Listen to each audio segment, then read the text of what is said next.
আসসালামু আলাইকুম। আশা করি সবাই ভালো আছেন। আলহামদুলিল্লাহ আমরাও অনেক ভালো আছি।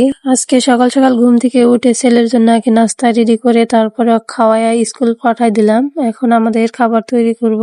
প্রথমত আমি ভাতের চাউলও নিছিলাম যে ভাত রান্না করব। হঠাৎ মাথায় আসলো যে খুদের ভাত রান্না করি, কারণ খুদের ভাত বাসার সবারই অনেক বেশি পছন্দ। তো যেই ভাবনা সেই কাজ, সকাল সকাল খুদের ভাত আর ভর্তা খাওয়ার মজাটাই কিন্তু অন্যরকম, তাও যদি আবার পরিবারের সবাই একসাথে থাকে। আমি আমার বাবার বাড়িতে গেলেও কিন্তু এই খুদের ভাত রান্না করে দেয়, কিন্তু ওইখানে খায় এতটা মজা পাই না যতটা মজা আমি এখানে পাই। ওইখানে তো মা খুদের ভাত রান্না করে দেয়, কিন্তু ওরা কেউ খাইতে চায় না, আর আমারও এগুলা একা একা খাইতে ইচ্ছা করে না, কারণ খুদের ভাত আর খিচুড়ি সবাই মিলে একসাথে খাওয়ার আনন্দটাই কিন্তু অন্যরকম।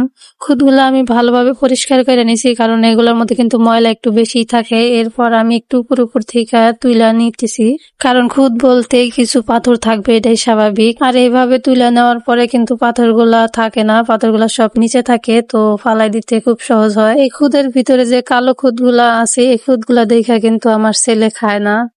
আমার যেমন খুদের ভাত আর খিচুড়ি অনেক পছন্দ, আর আমার ছেলে তার বিপরীতটা। এদিক দিয়ে আমি সব খুদি সাইকা সাইকা তুলে নিলাম, আর এইভাবে কিন্তু খুব সহজে পাথরগুলো আলাদা করা যায়। দেখেন কতগুলা পাথর বার হয়েছে। সকাল সকাল মাটির চুলায় রান্না করে পরিবারের সবাইকে নিয়ে একসাথে খাওয়া যে কতটা ভালো লাগে যা বলার মতো না। রান্না শেষ করে আমরা সবাই চুলার পাড়েই খাই, আর সকালবেলা চুলার পাড়ে খাইতেই বেশি ভালো লাগে। আগে তো মা রান্না করতো, আর চুলার পাড়ে আমি বসে থাকতাম যে কখন রান্না করা হবে তারপরে খাবো। আমি কিন্তু আগে খুদের ভাত রান্না করতে পারি না, রান্না করতে গেলেই কিন্তু নরম হয়ে যেত। এখন কিন্তু আবার আমি নিজেই রান্না করতে পারি। আর সময়ের সাথে সাথে মানুষ কতটা পরিবর্তন, তাই না? খুদের ভাতের সাথে তো ভর্তা লাগবেই, এই কারণে আমি রসুন পেঁয়াজ ছিলে নিতেছি। আর এদিক দিয়ে আমার খুদের ভাতটা কিন্তু হয়ে গেছে, আর এদিক দিয়ে ভর্তা করার জন্য যা যা প্রয়োজন সবকিছু আমি রেডি করে নিছি।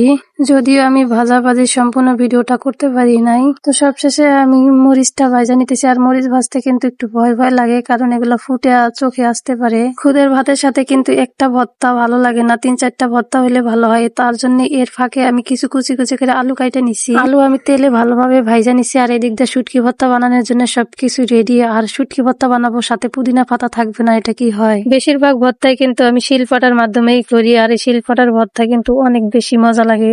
বাটাবাটির ভিডিওটাও করতে পারি নাই, কারণ ফোন আমার হাতেই ছিল, এই কারণে।